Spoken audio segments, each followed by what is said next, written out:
Welcome to the show, Namrata. I am Hi Ajay, for having me. super excited to have this interview with you. And before we begin, just a quick background about you to the people who might not know you. Could you tell us? Yeah. Yeah. All right. So I'm a digital marketing and customer experience consultant, and I've been through various roles in my career. As of now, I'm an independent consultant, but previously I was working with a large retail group in the Middle East. Before that, I was heading Ogilvy One, which is the digital arm of Ogilvy, that was in North India. And before that, I was an entrepreneur and co-founder. I set up a digital marketing agency that somewhere in 2005, I think when Facebook was just about born. So in a nutshell, yes, I've done several different things, but what the common thread in all of this is my passion for the digital medium. I'm very interested to know that, you were behind the marketing of the movie Ship of Theseus. Right. So Ship of Theseus is, it's not an easy movie to market. It Yeah. has no stars and it doesn't have a traditional plot to begin Yeah. with. So how Yeah. does someone market a movie like that? And that's quite interesting because I think with Ship of Theseus, there were a few different challenges that we had. One, like you said, not a big budget film, not something that's commonly known. Also, the second, I think, is that even in terms of promotion, there was not a big budget behind it. And the third aspect was that the movie producers were trying to understand which markets should we release the film in itself, so they had certain hypotheses of which cities they want to release, but they wanted to understand whether they should scale it up, take it to other cities, and so on. So there were many different things that were interesting, and one of the first things was to create an interesting way for the audience to understand what the movie is about. And that meant a landing page, that meant sort of the entire story of Ship of Theseus being crafted there to make people understand the nuances of it. And then from a budget standpoint, the fact that they didn't know where to release it, we actually went ahead and did a whole campaign where we asked people on social media to vote if they wanted to see Ship of Theseus in their city. And that happened after we had already released some communication about what Ship of Theseus is about. So based on the votes that they received, and at that time, as it is today, social media really helps you reach a lot of people. So the primary medium for that was Facebook. But because we got a lot of votes, we were able to understand which cities were actually important, and then they went ahead and released the film there. Some of the other things, of course, that are typically done that we did do even then is local area marketing, so localized to which theaters the movie is running. You want to do geo-targeting around that a certain radius, because not everyone is going to drive a long distance to see a film, especially a niche one. So you would get people interested by saying now playing, in your neighborhood, so to speak, so that people go and see it. Many different things done in as tight a budget as possible. So you were talking about, the landing page of Ship of Theseus website. Could you Yeah. explain us in detail, what would someone see there when they go inside? And so the landing page would typically have one creating an interest around the film, so taking key characters, key moments, and sort of trying to craft a story there, or trying to intrigue a person into wanting to watch the film. Of course, it had the trailer, and it had where the movie was playing and so on. But the whole idea was to craft it as just any other communication campaign. So if this is what the movie stands for, how do we create a marketing campaign around that to get people interested in it? And then drive traffic to it through banner ads or ads on search or any other content platforms. So this was, did you like target it to a specific audience Yeah. or Yes. It's always best when you are, and especially when you have limited budgets to market something, it's always best to have a good idea of who the audience is so that you can target it more effectively. You would like to, expand your reach, but at the same time, you want to understand that the core audience must know that the film is being released, right? Hmm. So we had already worked out with the film producers what is the kind of typical audience that would see this movie. Also, what are the other similar movies released and what kind of audience do they have? and then go ahead and create a whole strategy around how do we reach this core audience, what channels do we use, what kind of communication do we give to them. So when you say other similar movies, do you mean which are released before or during that time? Or is it? Yeah, it could be released before, it could be in the past few years. That just tends to give you a good perspective of what the mood of the market is per se. You also understand how other movies have marketed themselves, and whether is that the right approach? Do you learn something from it and pick that up also? Okay. So so there is this coming from an filmmaker or a creator aspect. This might be wrong, but generally what how a creator might think is that I don't want to market my movie too much. Sometimes it would Right, feel like bombarding the audience. I right, don't sometimes when I see a lot of promos for something, you know I might not be too thrilled to watch it, at least for me. right, So there is this right. confusion in a creator's mind that when does it become too much marketing, or Yeah, sometimes can a movie just survive on not marketing also? Can just people talk about it and survive? Is yeah. that possible? I think if you look at the environment today, I would say it's hard for something to be purely word of mouth, simply because you're at the end of the day competing for some a person's attention, and attention today is in so many things. So your competition is not just other movies; it's any kind of content that a person consumes, right? So you're as much competing with a social media feed because people spend hours on it, or let's say today people spend hours on TikTok. So you're competing for the same kind of attention. It's important to do marketing for that very reason.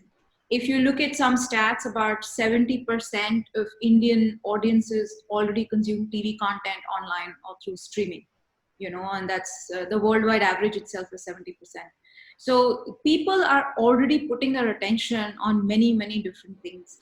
And if you want to stand out, it's difficult to do that with zero marketing. Now, it's another matter what you call marketing, right? You could release an interesting video that people start sharing with each other. You may not put a lot of money behind it, but it is still marketing at the end of the day. So, any kind of product today does require consistent marketing effort. To come to your point about is it too much? Do people get tired of seeing the same thing again and again? Yes, people do get tired of seeing the same thing again and again.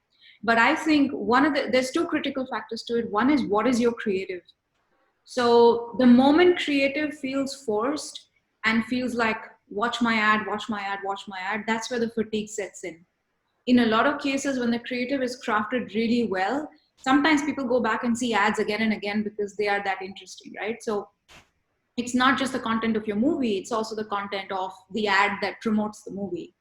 The second aspect is that, especially on social or other channels on digital, when you do paid advertising, you have a tremendous amount of control on how much you want to expose your ad to the audience, and does it have a fatigue, for example. So you can set rules on frequency, you can set rules on how many lookalike audiences you want to reach, for example, and so on and so forth. So there's many different ways to understand whether you are overexposing your film, and or overexposing your piece of creative.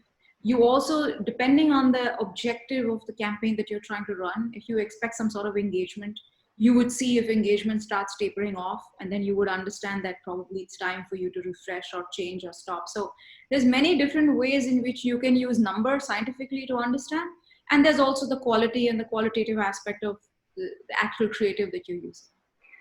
Mhm. So since you spoke about the 70% of the population, I mean the TV viewing population has shifted to digital. Is that what you were saying?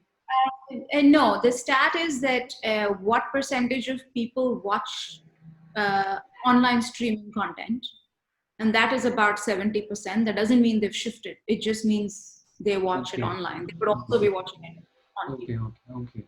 So that means that a lot of people, like earlier they were just cinema theaters and TV available. Now, since there are a lot of avenues for consuming Yeah, content, the yeah, time has been distributed. So you were talking absolutely. about how attention is more scarce now. So, Yeah. so how does someone, if I am writing something, writing for a movie or a series right now, is there a way to think about marketing, at the writing Yeah. time itself?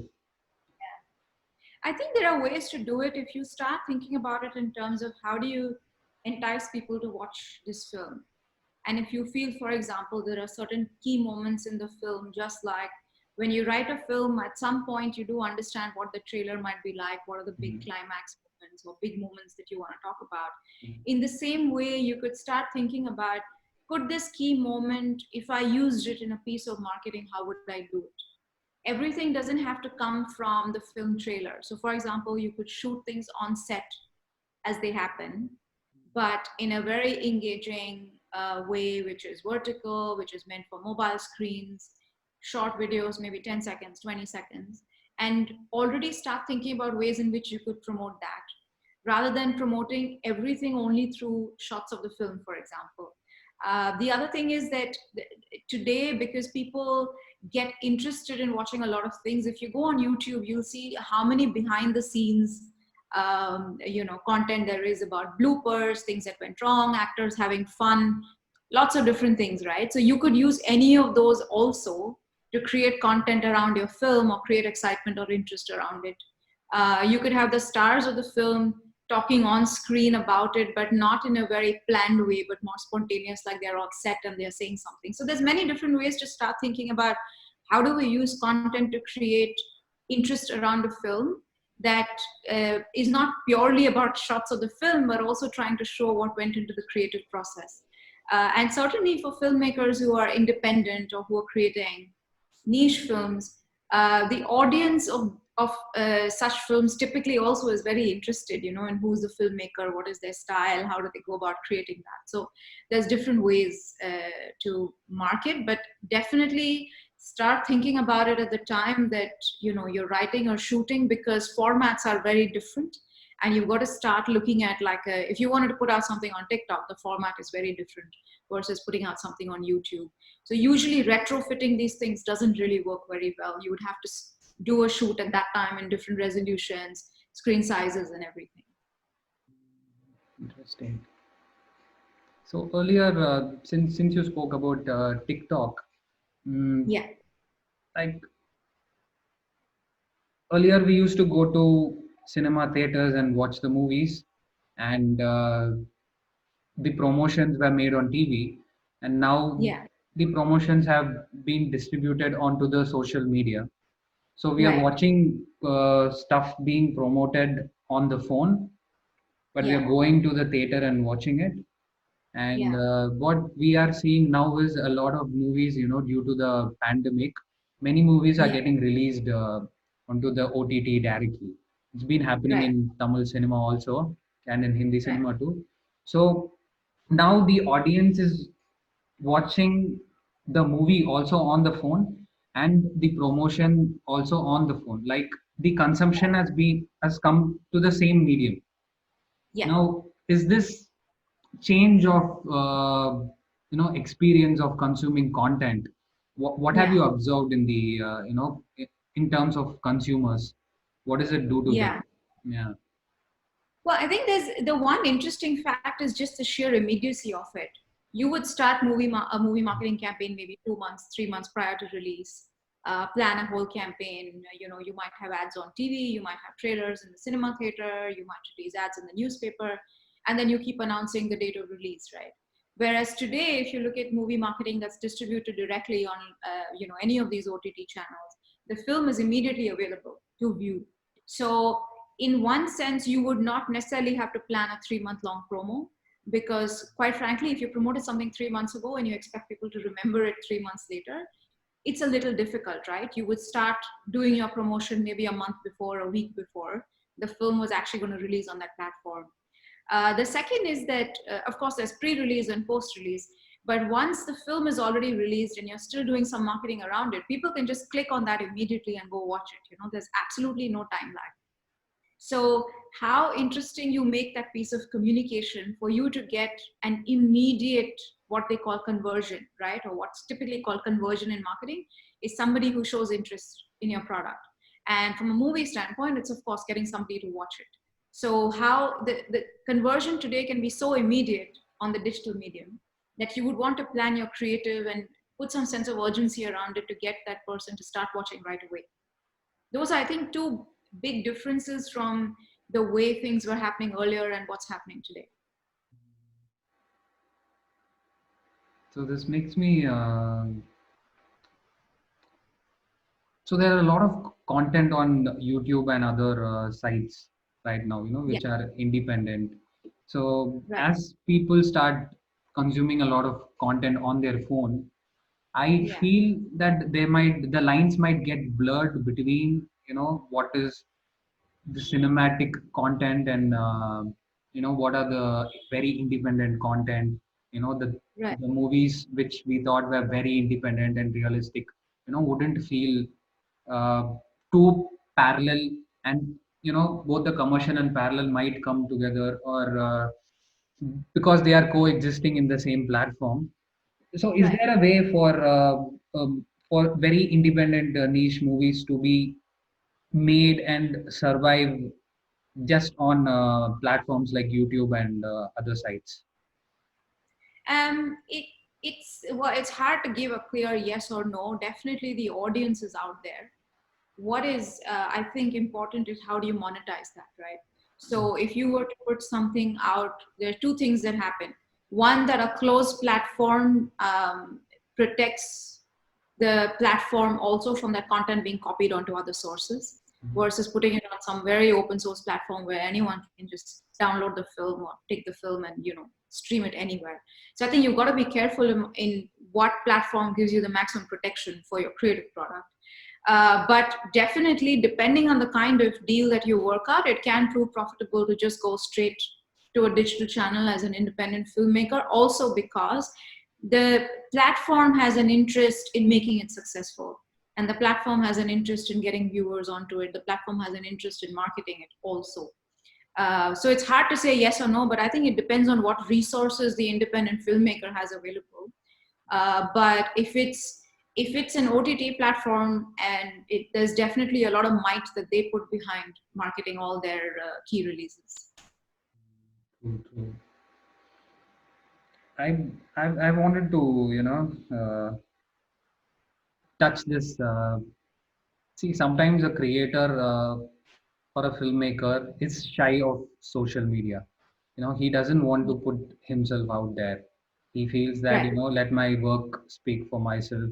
Why should I keep, or why should I have a personal brand or Yeah. something? But Yeah. what do you think about that? Do you think a person can survive today without a personal branding? From my perspective, I think let's not look at it. The moment you say things like personal brand, some people tend to get a little wary of it because it seems like they're marketing themselves, right? And they really don't want to do that. I'll say, if you think about it as building your personal creative thoughts and points of view online, so that people understand where you're coming from, what kind of a filmmaker you are, what's your filmmaking philosophy. Now, those are areas that you may want to talk about because you want to influence other people, right? Mm, So instead of thinking about it as building yourself, try to think about it as building your philosophy and your way of working and your creative life online.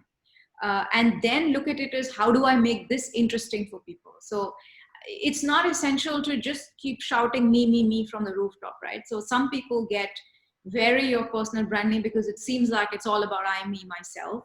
But it's not really about that. It's really about who you are as a person in respect to the kind of work that you're doing.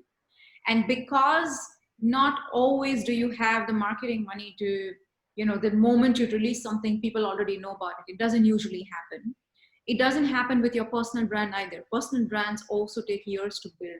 So if you build a consistent audience for yourself of people interested in your work, then the next time you release something, you already have an audience who says, hey, I know this filmmaker, I like the way he or she thinks, let me watch their creative product. So it's a way of getting organic interest in your product rather than, again, obviously marketing it every time it comes out. There's I think the best way to look at personal branding is, how am I providing value to my audience for them to get interested in my creativity, rather than thinking about it as this is all about me. This was the huge, shift of mindset which I had a few years ago, to understand that, when you have a personal branding on the social media, Yeah, you you are reaching out to the audience already, even before releasing your movie or content before. So the audience yeah, is already there and they are waiting to, hear from you, instead of yeah, putting the movie out there and then promoting and then finding the audience through the teaser and trailers. There is audience already waiting for you.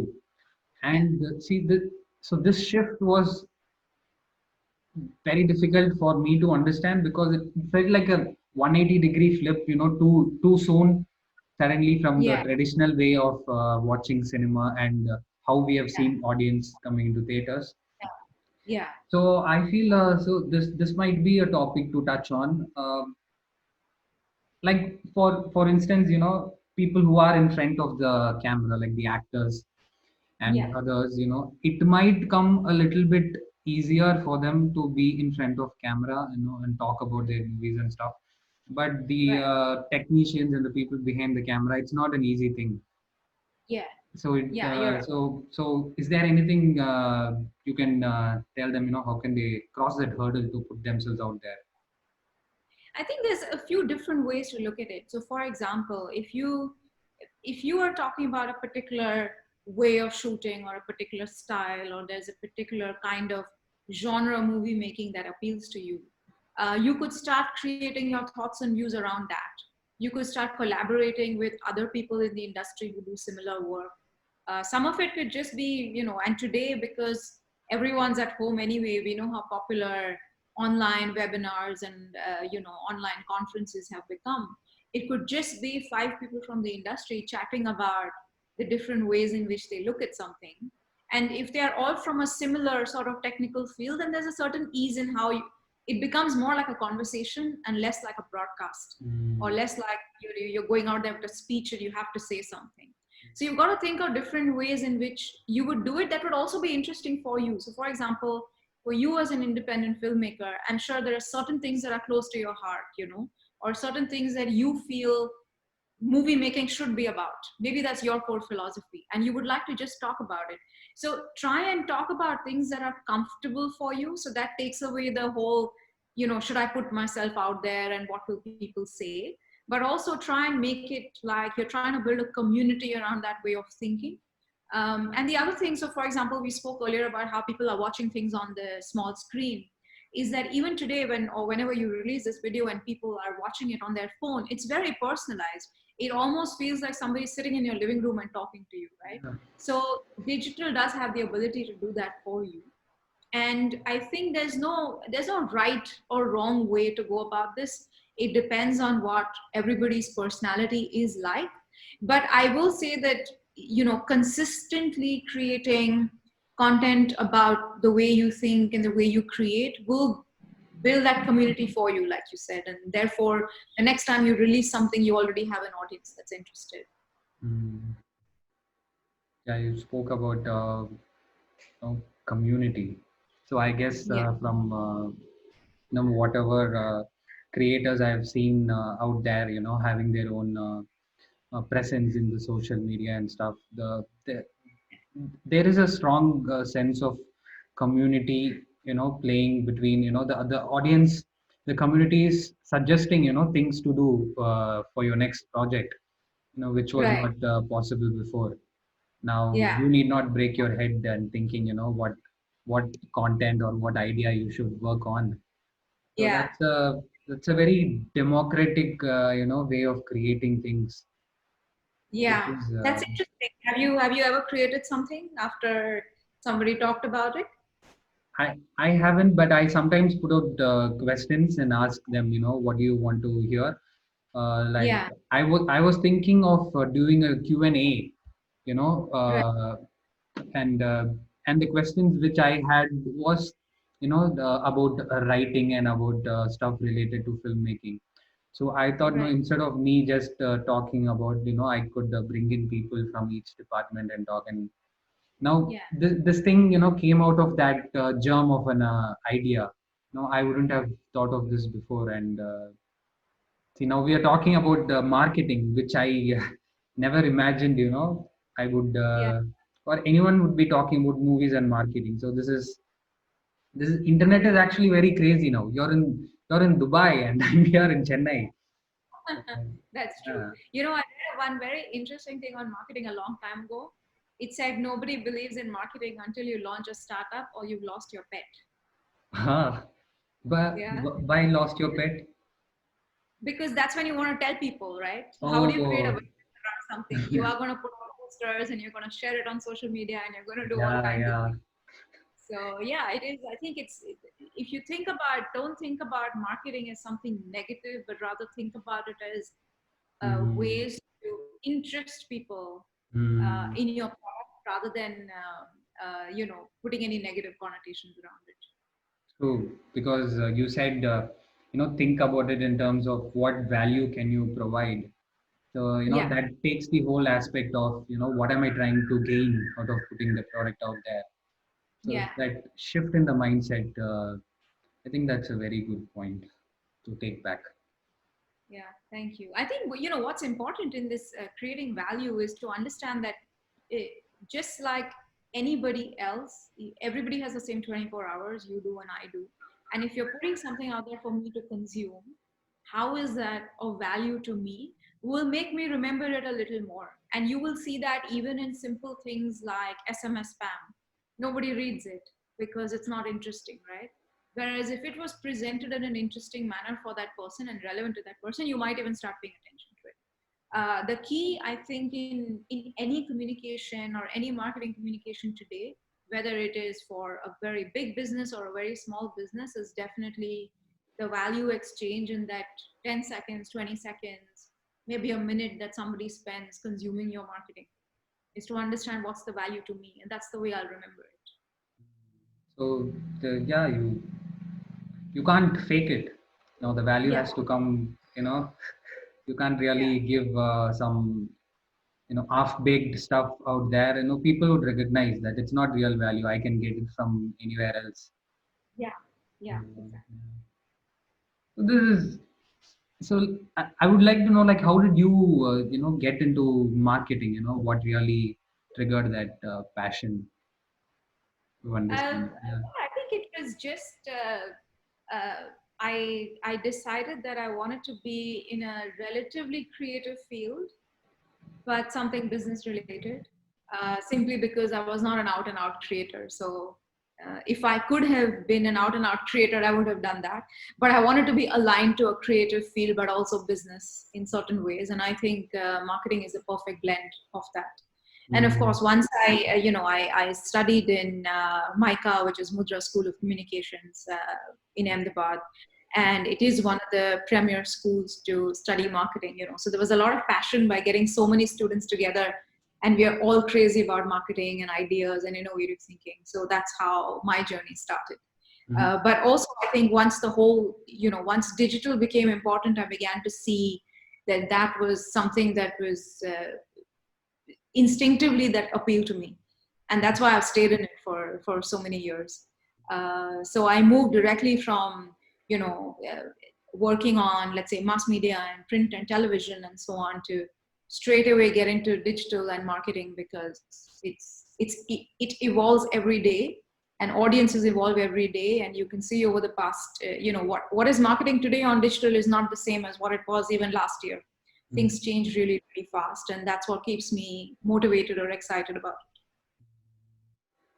So you think marketing, can it be said that basically it's about understanding human behavior to some extent? Well, it does. It definitely involve understanding human behavior and psychology. I think Mm. there's a lot in marketing that first goes to understand the needs and wants of people, Mm. and what insights does that give you, and then saying, okay, for this product category, if this is my consumer, this is how they think, these are some of their need states, how can my product address this need state? And then say, therefore, what kind of communication would I craft to tell people about it?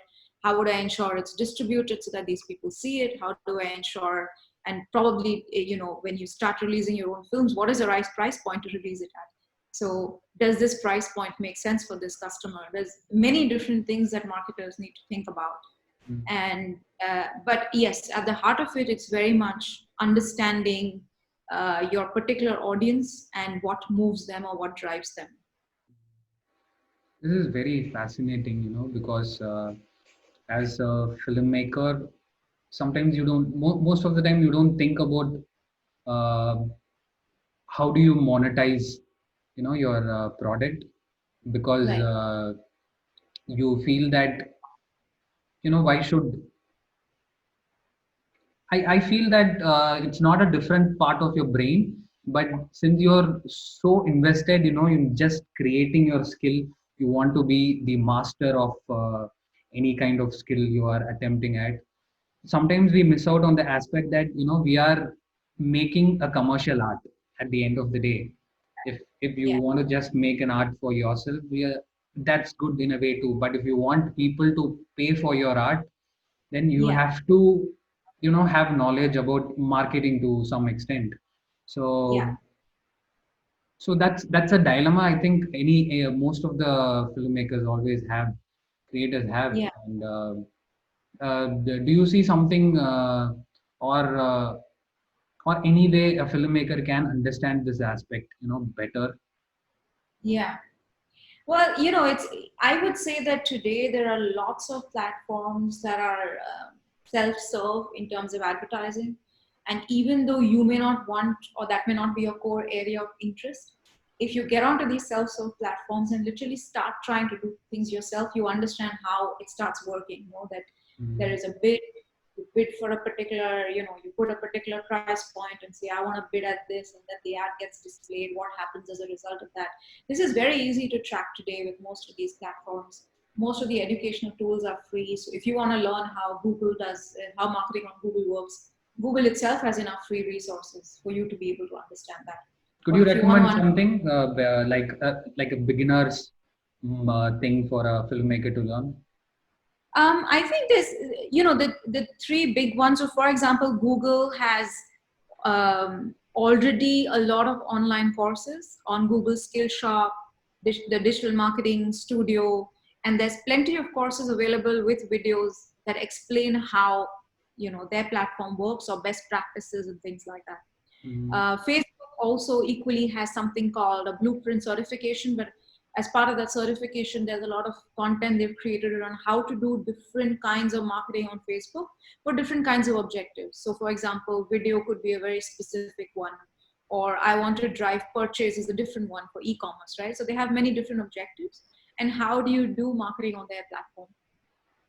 Similarly, Twitter has its own school or academy where they teach. So some of these I think are good starting points, because even if you're working with a marketer to run the campaign, it's always good to first understand how the whole system works. How Mm. do ads on YouTube work? What are the different formats? Once you understand that and you are shooting a film, you can start thinking about, would this piece of content work on this kind of ad format, and shoot it in advance. So the free resources honestly are good enough to have a good starting point. No, I was thinking about the very young people, the teens on TikTok. I feel like they Yeah. have naturally learned marketing, because Yeah.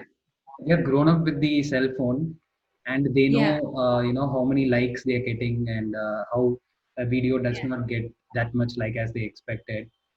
Yeah. And the Yeah.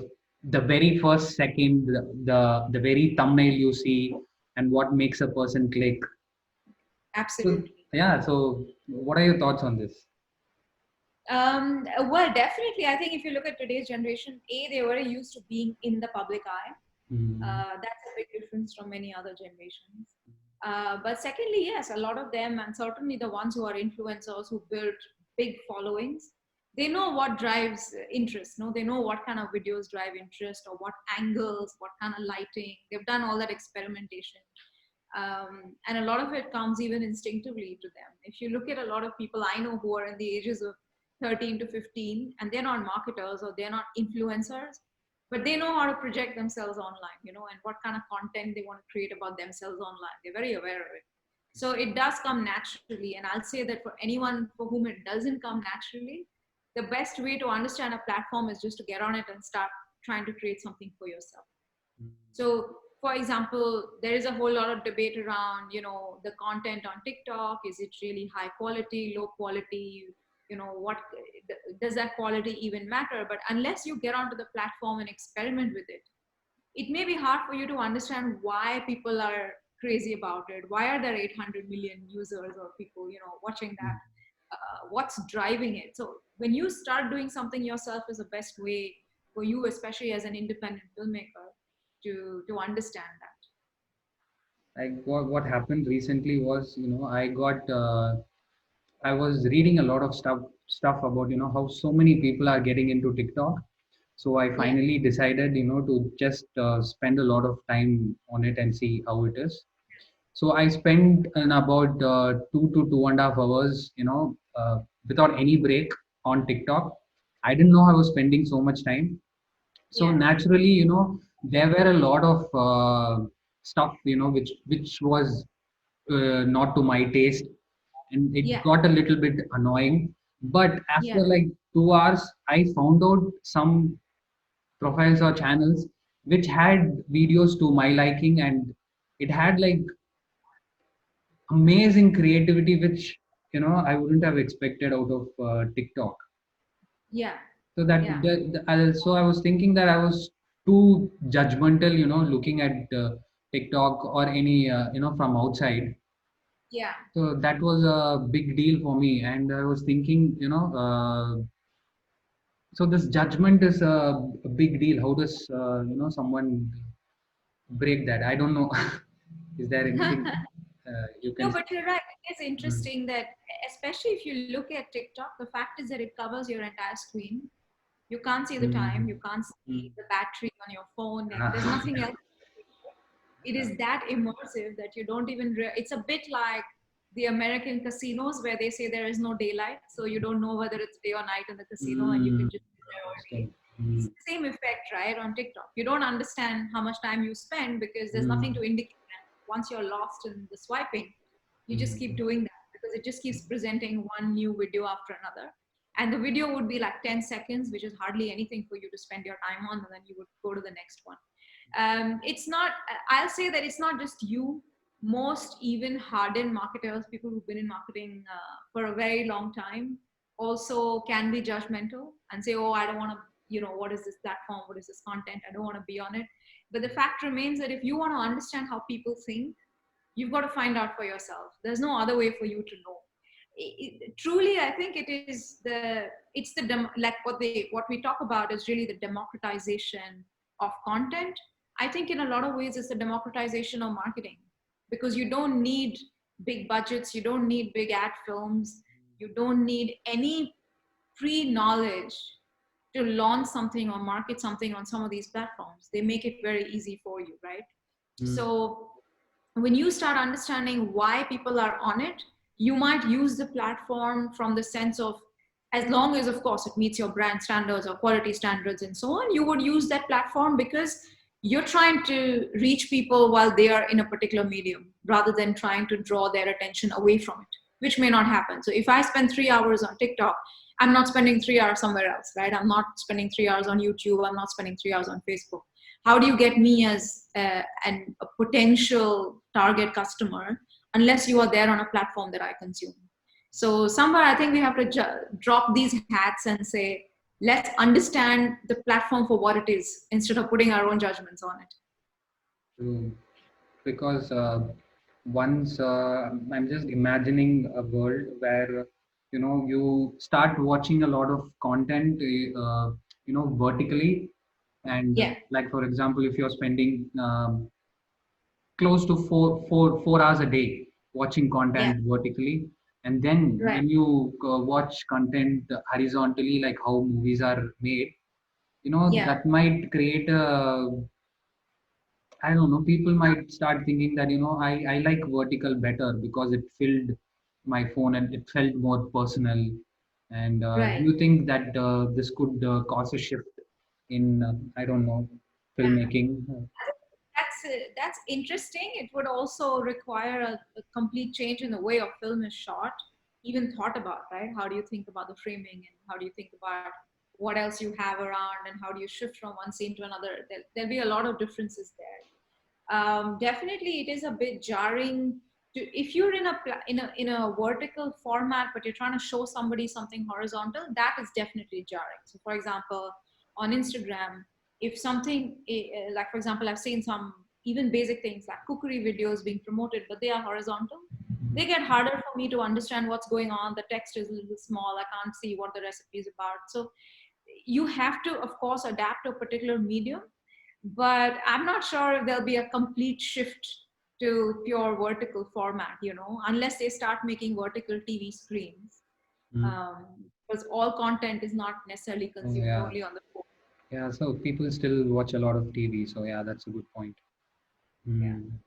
But do you think can someone or make stuff just on TikTok and monetize off it and make a good living? Not the, I think influencers are doing it. Influencers are doing it, but Mm. then for that, it is very personal brand driven, right? It's what you create.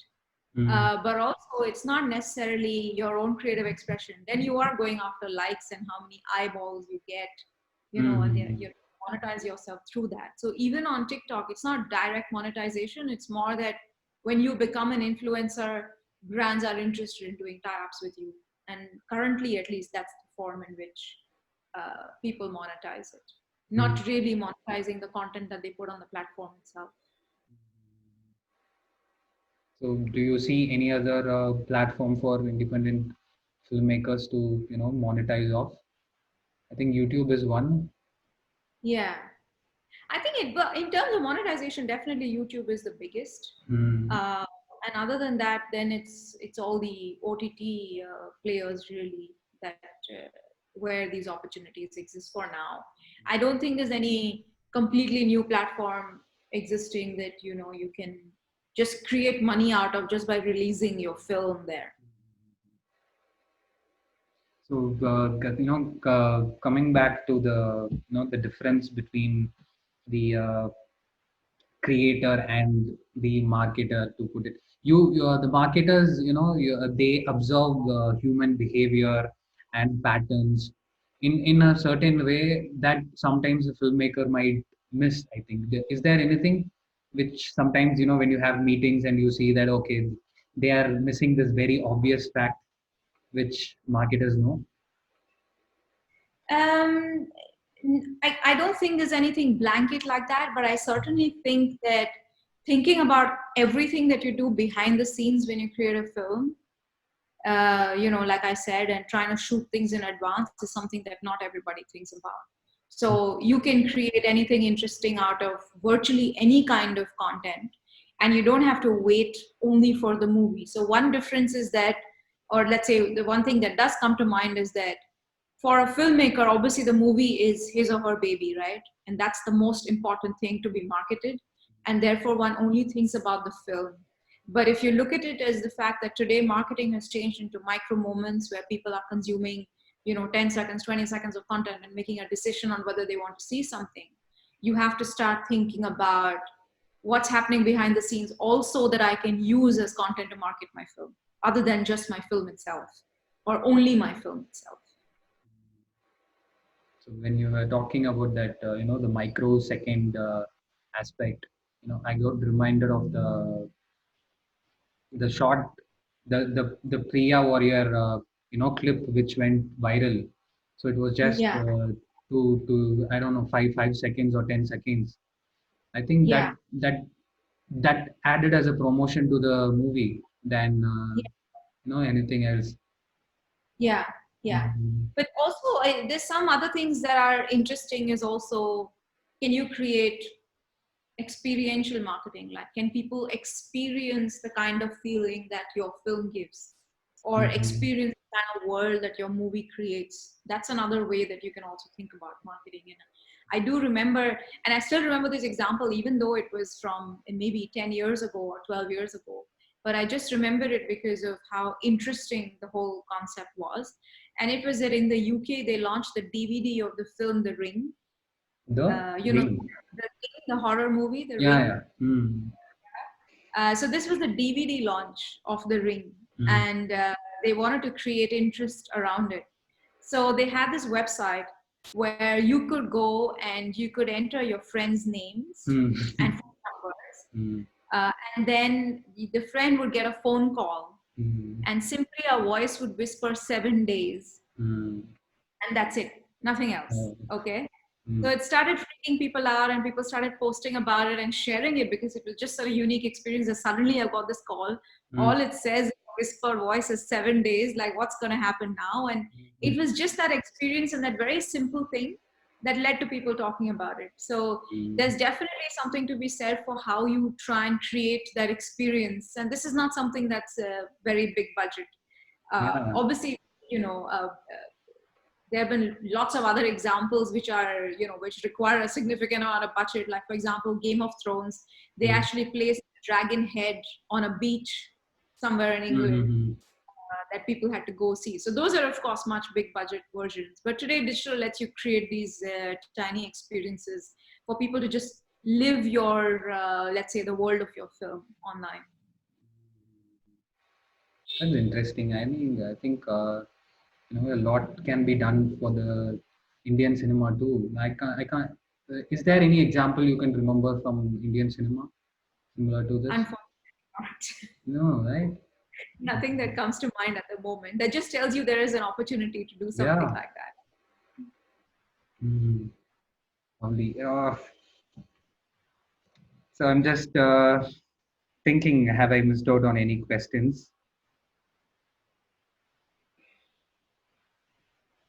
I think, I've got the one question, which is, I don't know whether we've answered this already. Like, for example, you must have marketed, products, other than movies, obviously. So, what's the difference between marketing a product and a movie? Any physical Um, product for like a soap, yeah, and this is a movie. yeah. Well, first off, movie is a very finite product, right? It has a particular kind of life that there is a release. Before that release, it's not available for anyone to see. Then it is released.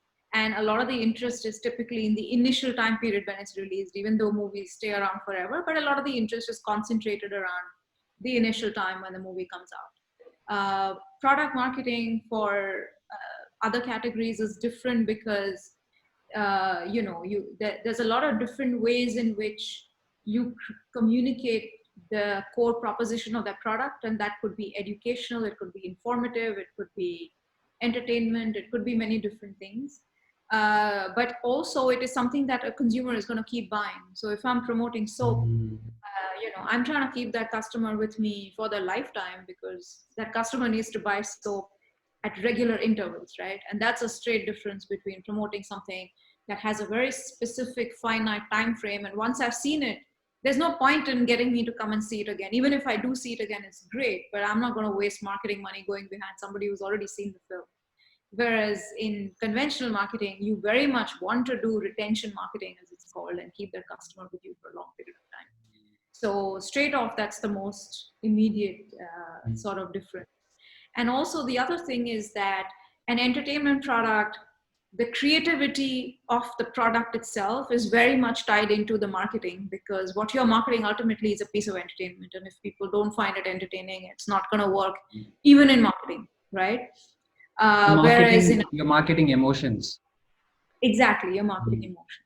Whereas if you look at typically the way marketing is done for other products, the product doesn't necessarily have to be entertaining, but it is solving for some particular need in your life, right? And you focus on that need.